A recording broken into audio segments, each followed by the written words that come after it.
I did a 30-day social media cleanse, or call it detox.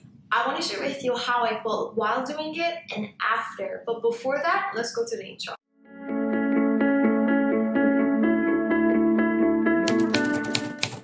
First of all, let's get one thing straight. I did delete most of my social media apps while I was on this 30-day cleanse, but I didn't really delete YouTube or Pinterest because most of the times I would use these apps for me to go on, search stuff that I would want to learn about, get inspirations, and like really educate myself. Especially with Pinterest, I feel like I could find a lot of useful recipes, useful food recipes, drink recipes, outfits, makeup, hair, nails. So I didn't want to really give that up because I knew that with Pinterest, I was more in control compared to any social media app, especially TikTok and Instagram. They get you on scrolling for hours and it can be addictive. This way, instead of the social media apps controlling and influencing me on what I can watch and what I can't watch, I was more in control of what I wanted to watch and what I didn't. I think for me, the first day was the hardest because as soon as I woke up, we all have that habit of going on social media like right away and scrolling on what's going on, who liked my picture, who commented, who DM'd me, things like that.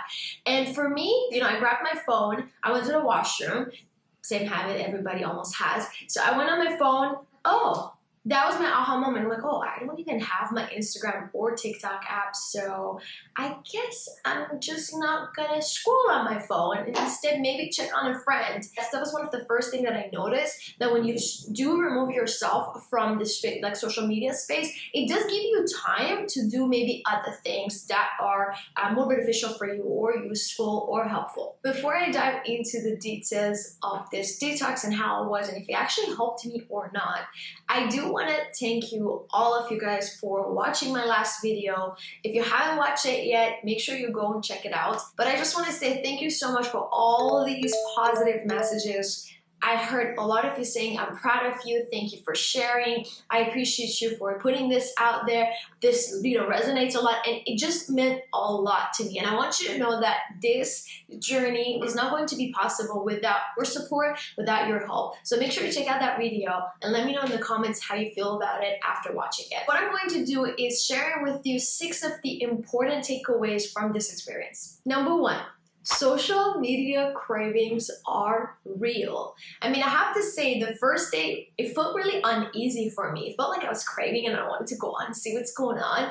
But after a day or two not having to be on my phone, I realized that I actually feel a lot lighter and I feel like more energetic. I felt like more free, if that makes sense. Second takeaway was the fact that I felt obligated to go on my Instagram and keep up with everyone's life. And for once, it actually felt good not having to do that, not having to go on your phone and your Instagram and keep everybody's stories to see what everybody else is doing and be like, oh my God, my friend is in Mexico, for example, or oh my God, my friend is checking out like this luxury restaurant and I can't even afford Tim Hortons. You know what I'm trying to say? So I know we all do those type of comparisons, and when you do take a step back from social media, it really does help with you not having to compare yourself every second of your day. Another thing I noticed was this weird perspective social media has given us.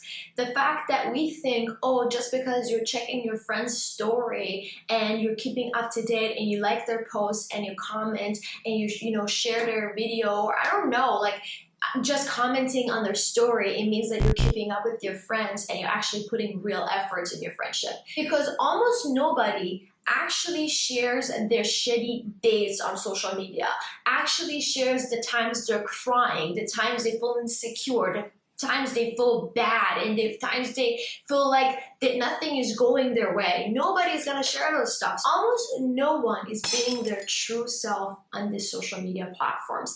These platforms are making us build a huge wall around us so it can protect us from letting in people in our darkest secrets. For example, the fact that you're not happy 24/7, the fact that you don't have your life figured out almost 1,000%, the fact that you don't have everything going your way every day. But why? For what? Why is it that we cannot normalize that we are human beings and we don't have to put a mask on to completely cover all of our flaws and all of our insecurities and all of the things that we don't feel comfortable with yet. You do not have to pretend to be the most confident person out there. You do not have to pretend that you do not have any insecurities. Almost everybody has a certain insecurities. For some people, their insecurity might be their face. For some people, it might be their body. For some people, it might be their relationship. For somebody, it might be their friendships. For somebody, it might be their career. I just want you to know that there's nobody on this earth, almost nobody, that exists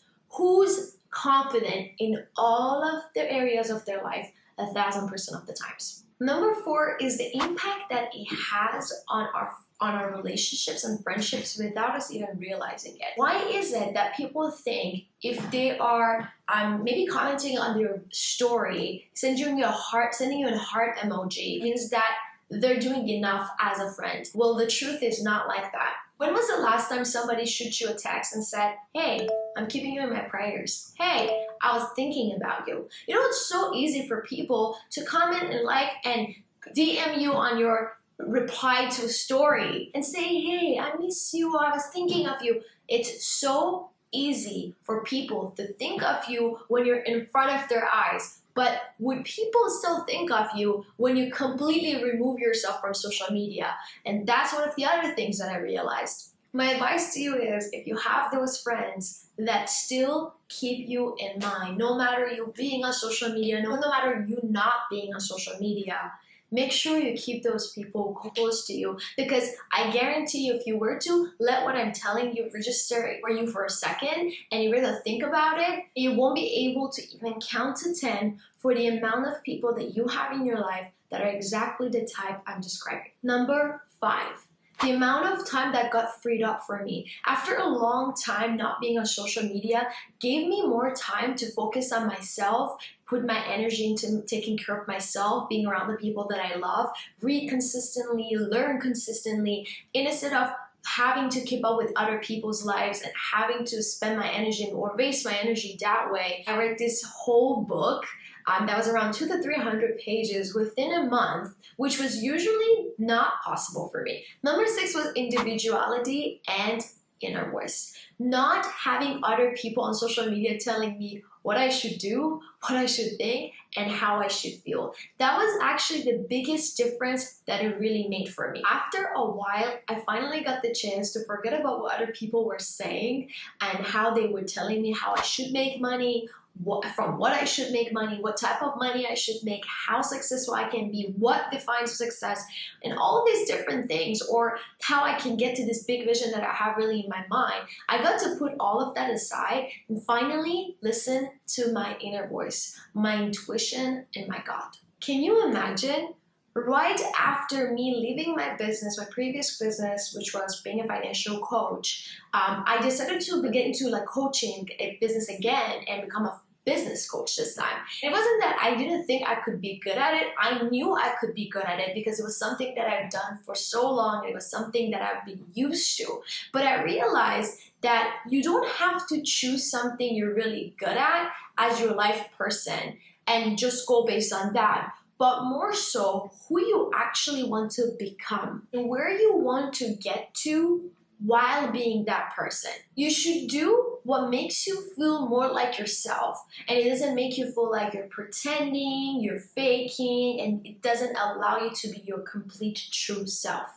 Once you figure out who you really want to become and what makes you feel like yourself, or at least once you figure out the things that don't make you feel like yourself, at least you're getting one step closer to finding out that amazing mission, purpose that you have as a human being in this beautiful giant world. Now, should you do a social media cleanse or detox yourself or not?